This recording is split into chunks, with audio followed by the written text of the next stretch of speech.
Hey y'all,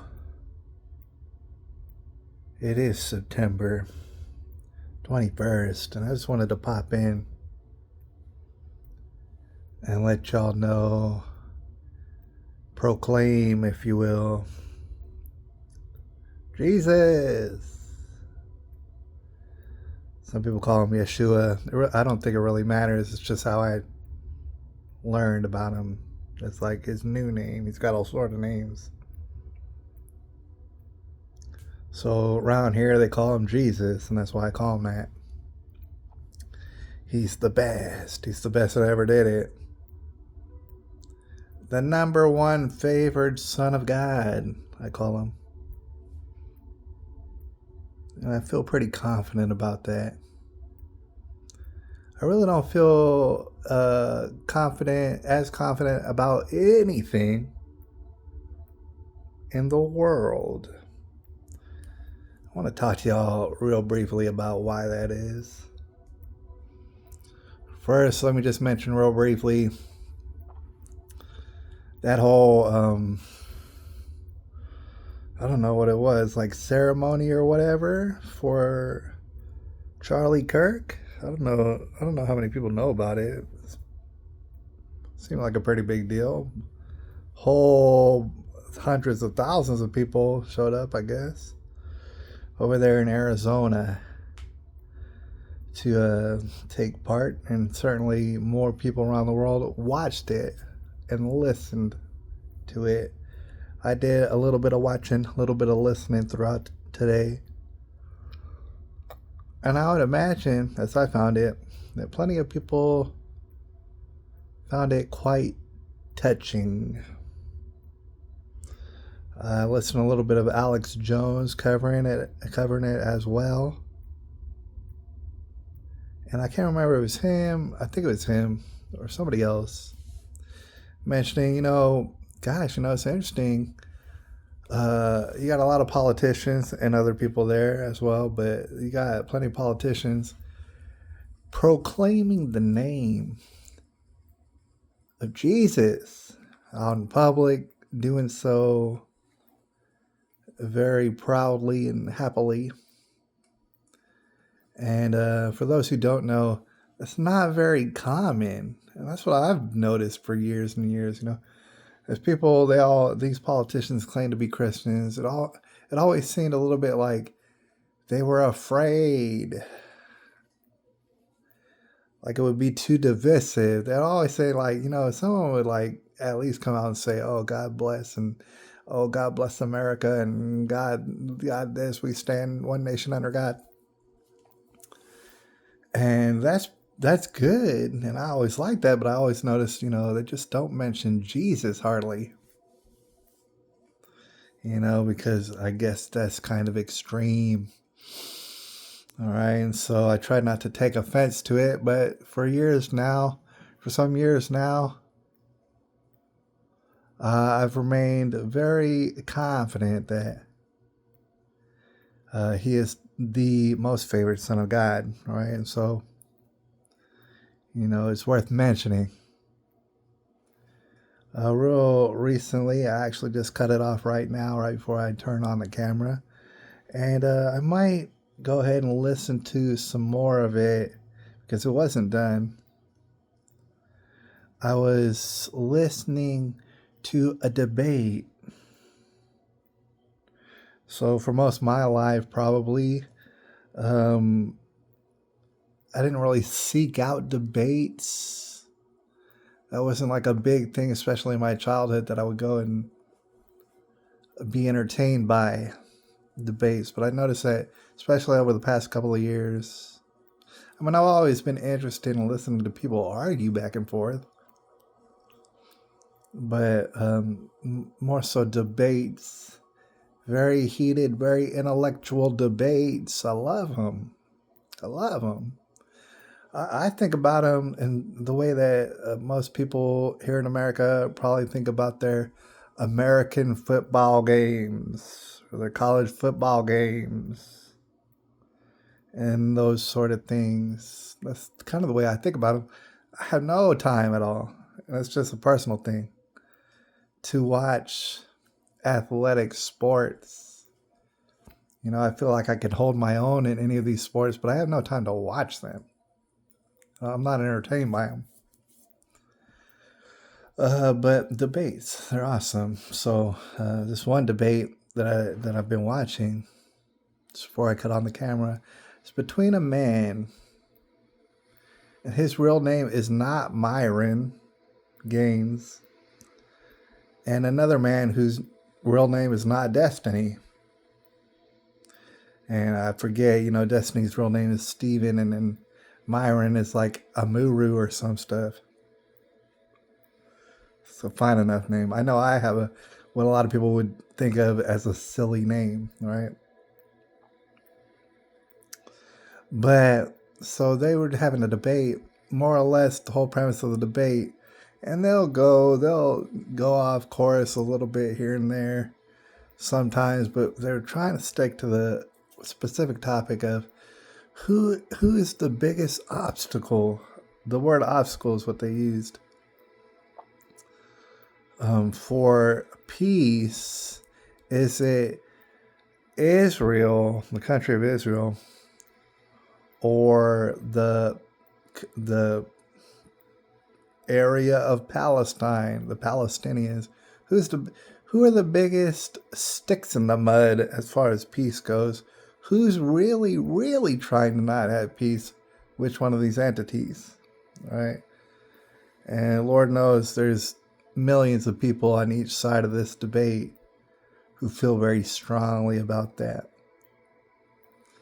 As I was listening to this debate, I had to admit, it's all over the place, that these guys are, first of all, smart as hell, dude. Know a lot. They know a lot of stuff in regards to history, especially when it comes to this conflict, which is a very, very, very old conflict between the quote Israelis and the quote Palestinians. Very old. Older than this country, right? Old. They were talking about, you know, so for example, Myron was on the side of the idea that Israelis are actually really the ones who are in the way of peace. They don't want peace, and they're more so antagonistic. Destiny, obviously, in the reverse, is saying, you know, the Palestinians, they just really don't want peace, and they cannot be satisfied. And they're always antagonistic, and even more so than the Israelis. And they both know a whole lot. I mean, they're talking about many different people, some whom I'd never heard of, and all sort of dates and events and all this sort of stuff. And gosh, I gotta say, like I said, you know, both these guys very smart. I tend to like Myron more so than Destiny, but that's just mainly due to their outlooks on contemporary social matters, right? I feel like I would like to hang out more so with Myron than I would with Destiny. Destiny kind of freaks me out a little bit, right? Kind of freaked out by him. I think a lot of people know what I'm talking about. It's a weird, freaky guy. But so what? You know, he's still smart and can't take that away from him. Knows a lot of stuff. And one thing that I know for sure is that, I don't know, say most, but maybe most Palestinian protesters, especially the ones going out in those physical, actual protests, most of them are not nearly as educated on the history of this particular conflict as either one of these two guys. Not even close, not even halfway. Basically know nothing as far as these Palestinian protesters are dumb, and everybody's seen it lots of times. Not every time, but lots of times, perhaps most of the time, are dumb. Dumb ladies who want attention, or dumb men who want to get some of those ladies from behind, right? That kind of stuff. Some of the ladies and fellas don't even know whether or not they are ladies or fellas. all right, as a lot of y'all probably seen. But at the same time, I'm sure that there's plenty of people who support Israel and side with Israel in this whole matter, and they have no clue. They are also uneducated. And I'm not making fun of either one of these factions. I myself am completely uneducated in regards, not completely, but close to completely uneducated about this whole conflict. All right. By the way, neither one of these people Christians. All right. Just put it out there. All right. For whatever that's worth. Neither one of them. All right. And God bless both of them. So I just wanted to point that out. It's very interesting. I enjoy listening to it. Perhaps I will listen to the rest of it because it was interesting. Perhaps I won't. All right. We're going to have to think about that because there's only so much left of the evening for me left. I got some other stuff to do as well. But I wanted to point that out. Very highly intellectual, this conversation. And to swing it all back around before we get up out of here. Talking about Jesus, all right? And I feel very confident about that. They weren't talking about that at all during this debate. But they were talking about it a lot. A whole lot. Over at the Charlie Kirk Memorial Ceremony or whatever they did. Talking about Jesus a whole lot. And it's fitting and it's appropriate, obviously, because Charlie Kirk, a lot of you might already know, just loved talking about Jesus. That was his favorite thing. And he would do it all the time. And I would have to venture to guess, and a lot of people probably would, this is the reason why he's got shot in front of everybody. Yeah, he's big in politics and stuff like that. And yeah, he did pose a threat to people politically, all right, because he's becoming a heavy hitter, even though he's not a politician. He's definitely swaying the hearts and the minds, especially of people in the youth. And as history is borne out, the more you talk about Jesus, the greater chance somebody's going to shoot you in public. All right. So, what I wanted to mention, because, we can get very intellectual about a lot of stuff. I'll give you an example. When it comes to Jesus, a lot of people get intellectual about that. All right. A lot of people are going to disagree with me, and that's fine. Maybe I'm wrong. I don't know. But I'm not really thinking about it that hard. As an example, a lot of people will say Jesus is God. They are one and the same. There is no difference. Jesus is God. Jesus is God. God literally came down to the earth in like a human disguise, and that was Jesus. Seems reasonable. I can't say these people are definitely for sure wrong, but that's actually not my interpretation. My interpretation is, as he said, or at least as the Bible says, is that he's the Son of God. So, for example, if you were to ask me, like, am I my own father? I would tell you no, I'm not my own father. I did not father myself into this world, as I don't think anybody has, at least not recently. I am not my own father. Because that's kind of what people are saying when they say Jesus is God. And so,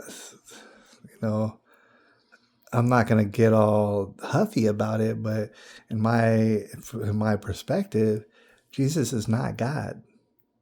Jesus is the Son of God, and I'll tell you straight away that he's the most favored Son of God.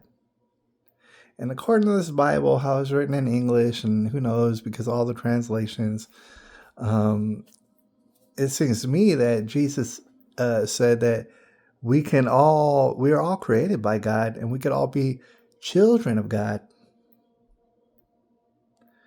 And we could all be as capable, and in fact more capable of of conducting miracles on this earth. And we could all be children of God if we simply come back to God and accept that He is God and that there's only one God. And so if it's possible that we could be children of God, and Jesus is the Son of God, and I would say the most favored Son of God that there ever was, well, you could see my reasoning in the math is that Jesus is my older brother. He's all of our older brothers. If you come back to God and you become a child of God, Jesus is your older brother. Some people say Jesus is the Father, and that's very confusing to me. It's very confusing, especially with quotes like when Jesus is talking about that there's nothing good about Him. Jesus said, "There's nothing good about me at all," because someone was like, someone came up to Jesus. They were like, "How can I be so good as you? You're so damn good. How could I strive to be as good as you?" And Jesus is like, "Dude, there's nothing good about me. All right. The only thing, quote, good about me is the fact is that I carry out the will of my Father, who is God in heaven." And of course, be highly debated, I'm sure, till the end of the earth. Some people say, "Oh, what? Jesus never sinned?" No, He never sinned. Not one time ever, not one day. Say, you might ask me, how do I know that? I fucking know it, all right? I know it more than anything on this earth. I know it, all right? And here's one way to know it. He's the most hated being that ever lived on earth. All right? Find me someone more hated than Jesus. Oh, I know you're going to say Hitler. No, nobody's more hated than Jesus. That's how I know that He ain't never sinned a day in His life. All right? And then you can get even more intellectual.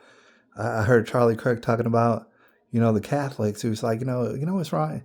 And it's just getting all intellectual. I don't want to talk your ear off about it, but he was saying like, the problem, he had a couple problems with Catholics, and that's why he didn't consider himself Catholic. I consider myself a Catholic, but also I go rogue, dude. Like, I'm not just going to be, just because I grew up in Catholicism doesn't mean you're going to tell me all what to do and what to think at all. I don't care if you're the Pope. I'm not impressed by the Pope. All right? I'm really not impressed by the Pope. Charlie Kirk is talking about that he doesn't believe that of the premise that the Pope is infallible. Yeah, neither do I. Especially the last one. Did you see the last one? Terrible. Infallible. My ass. All right, but like for the example, a lot of Catholics think that Mary, the mother of God, that Mary, that she was like without sin. All right, it's what a lot of Catholics believe. My deal is like if Mary was without sin her whole entire life, no matter what, every single day, then she would be Jesus. She's not Jesus. All right? Just like Jesus is not God. Everybody's getting very confused. So I'm actually running out of battery on this camera I got right here. I want to finish up by saying, it's interesting. I don't know if you know what I mean when I say that I've lived long enough on this world to realize that if you live on this world, you're going to be a hypocrite. All right, so calling people hypocrites really doesn't make any sense. Everybody's hypocrites. Not one of us is not hypocrites. All right, and although I believe you can stop sinning and never sin again simply by not hating anyone in the world. If you simply love everybody in the world, then your sins will disappear and they won't be there anymore. Some people say, "Oh, we're always sinners." I don't think so. I think Jesus told us to stop being sinners. And so therefore, it's possible that we could stop sinning. How? By not hating anybody. All right. Because when you hate even one individual person on earth, That means that you're hating God. Why? Because God made that person. All right, so you're hating on him. And to hate on God, well, that's a sin. That is the father of all sins. This is what creates anybody's sin ever on earth. Is it always starts with the hatred of God. All right, so we're all hypocrites. When you talk about history, like this debate between the Palestinians and Israelis and whatnot, I mean, it's so full of with all sort of figures and all sort of events that to think that you know for sure, oh, you got the answer of what exactly happened on earth throughout history, it's just not, no, you don't. You really don't. Because history is full of with all sort of characters. It's definitely rife with all sort of war all the time, continuously throughout our existence. I mean, war. I mean, people killing each other back and forth. All right. So, you know, depending on what side you're on the war, is really going to dictate your perception of the events that took place. You're going to have a skewed perspective regardless. You're going to be a hypocrite regardless, no matter what you do on this earth. All right? Like, for example, all the Christians out there got to be hypocrites. You have to be. Why? Because if you weren't a hypocrite, you know what you'd be doing? You'd be kicking down all the doors for all the Jewish leaders that you could find. And not even just Jewish leaders, but any religious leader, kicking down all their doors, telling them how they're dumb. Not really how they're dumb, but how they're doing things in a dumb way. And you'd be doing that and to the point of them getting angry at you, to the point of tacking you up to a crucifix and having you hang there till you're dead. Are you crucified yet? Are you hanging on a crucifix right now? I don't think you are. All right. And so does that make you a hypocrite? Kind of it does. A little bit it does. I'm a hypocrite. Everybody is hypocrites. And you can get down like with like all this intellectual mumble jumble and try to get down to the root of truth, the real truth. And as I get up out of here, might I just suggest that one of the main purposes behind Jesus coming to earth and being crucified as he was, being a sinless, blameless person as he was, is that we needed that. Because we needed things to be simplified for us. With all the conflict, with all the hatred that's in the world, there was no way out. In the Old Testament, there was no way out. All right, we needed to see an example of the way out. Before that, we didn't have no way out, except if God physically beamed us up directly into heaven. That was the only way out. We weren't going to intellectually figure out how to get out. It was never going to take place. But ever since Jesus came down, he gave us a way out of a world that I don't know about you, but it's like terrifying. The more I live, yeah, it's beautiful. And yeah, I can recognize it more each day. How beautiful the world is. It's also fucking terrifying, a damn nightmare. And if you were to tell me, oh, I had to live on this earth throughout eternity, that to me sounds like hell, to be quite honest with you. He gave us a way out. Not only that, you don't even have to be an intellectual. You'll notice. You don't even have to be very smart. And not to be very crass. But you could, for example, you could have Down syndrome and still completely understand the story of Jesus. It's made so simple. You cannot say this about any other figure throughout all of history except for Jesus. All right? And so now as we get ready for unthinkably terrible things to happen, and they will, and I'm sorry about that. It doesn't give me no joy to say that. It is very interesting dare I say, exciting that more people, through the acts of Charlie Kirk and plenty of other people, saints and martyrs alike, that more people are having a reason to become steadfast, and that there is a God, there is a heaven. We're going to get the hell up out of here because it is damn near hell down here. We have a chance and an opportunity. Guess what? You don't even have to be smart. All right? So I think that's pretty damn amazing. All right? It is September the 21st, 2025. Might I suggest you forgive your parents? A lot of people don't want to do that. That's the start of being reborn. Maybe we'll talk about it later. When you hear about I'm reborn, you're reborn. Oh, I just got reborn through Jesus. I accepted Jesus. To me, that's mumble jumble. Forgive your parents. Why not? His thing, you hate your parents, all right? And if you forgive them,